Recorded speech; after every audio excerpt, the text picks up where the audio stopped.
Okay, so good morning everyone. Let me start next chapter, chapter number 10, Kepler's law of planetary motion. This chapter also came in unit 4. Now, first of all, यहाँ से आपके short questions भी आते हैं, साथ के साथ बताते रहेंगे. Now, first of all, Kepler's law of planetary motion. So, what are these?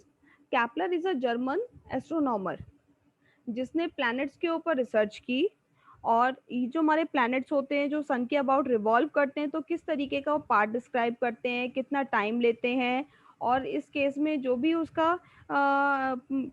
इसके लॉज थे वो उसने कुछ प्रॉपर्टीज इसकी डिस्कवर की, कुछ रिजल्ट्स इसके डिस्कवर किए and these are called the laws of planetary motion. So कई बार ये क्वेश्चन आपका 2 मार्क्स में आ जाता है. Right Kepler's law of planetary motion. So there are three laws of planetary motion which were discovered by the German astronomer Kepler for the movement of the planet about the sun. Number one is each planet describe an ellipse having the sun as its focus. When the planet revolve around the sun, जब planet sun के about revolve करता है तो वो जो part describe करता है that is the ellipse. Ellipse, you know, you have read ellipse in 11th class. तो इसमें देखिए ellipse आपकी इस शेप की होती है. इस केस में सी इज द सेंटर. इसमें दो एक्सिस आप कंसीडर करते हैं. दिस इज मेजर एक्सिस और सी सेंटर के परपेंडिकुलर यहाँ एक लाइन ड्रॉ करते हैं.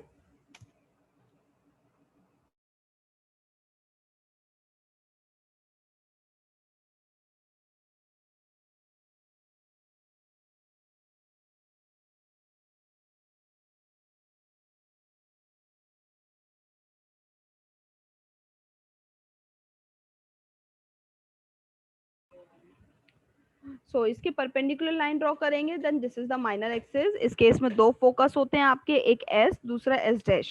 ठीक है. तो when the planet revolve around the sun, तो सन की जो पोजीशन होती है it is at its focus. Focus पे होती है. अब चाहे आप यहाँ कंसीडर कर सकते हैं या इस पॉइंट पे. तो सपोज हमने इस पॉइंट पे कंसीडर कर लिया. ठीक है. तो उस केस में सन की पोजीशन इसकी फोकस होगी और जो प्लैनेट्स ये पार्ट डिस्क्राइब करता है this is the ellipse. This is the first law. Now second, radius vector drawn from the sun to a planet sweeps out equal area in equal time. Next ये कहता है कि equal time में equal area discover करता है. इसका meaning है सन से लेकर हमने इस सरकमफ्रेंस पे कोई एक पॉइंट लिया. सपोज ये पोजीशन ले ली पार्टिकल की. Suppose in T time it describe this portion of the ellipse. ठीक है. तो नेक्स्ट टी टाइम में भी ये इक्वल पोर्शन ही इसका कवर करेगा. सो यही दे रखा है. It covers equal area in equal time. Third is square of the periodic time of various planets are proportional to the cube of the major axis.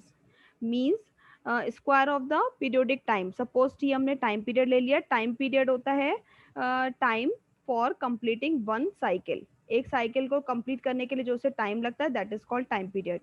तो उस केस में T square is proportional to cube of the major axis. तो major axis हम 2a consider करते हैं. So 2a का whole cube. These are the three laws. Next is Newton's law of gravitation. ये generally science वाले बच्चों ने physics में पढ़ते रहते हैं और आर्ट्स वाले बच्चे भी बिफोर 10th क्लास साइंस में पढ़ चुके होंगे. Newton's law of gravitation. Newton's law of gravitation क्या होता है? Every particle in the universe attract every other particle. Universe में अगर कोई भी दो पार्टिकल हम कंसीडर कर रहे हैं तो एक पार्टिकल दूसरे को अट्रैक्ट करेगा. तो उस केस में जो उसके बीच में एक फोर्स प्रोड्यूस होता है जिसकी वजह से वो दूसरे पार्टिकल को अट्रैक्ट करता है. That force is directly proportional to the product of their masses. Suppose दोनों पार्टिकल के हमने मासेस कंसीडर कर लिए m1 और m2 एंड डिस्टेंसेस r. तो उस केस में f is proportional to m1 m2 and inversely proportional to r square. ठीक है. अब दोनों को कंबाइन करेंगे तो ये बनेगा f is proportional to m1 m2 upon r square. Proportional का साइन हटा के कांस्टेंट लगाते हैं capital G, where G is the constant of proportionality and this is called constant of gravitation. So यहाँ से F का फॉर्मूला आता है G m1 m2 upon r square. This is called the gravitational force. Next, value of G in CGS system. G की value 6.66 into 10 की power -8. And in MKS system g की value 6.66 into 10 की power -11 and unit of force is dyne or in MKS system is newtons. Next is deductions from Kepler's law. इसके बाद कैपलर ने जो laws दिए उस बिहाफ पे हम क्या फर्दर रिजल्ट्स कंक्लूड कर सकते हैं. ठीक है. So first number 1 is if central orbit is an ellipse under a force towards one of its foci.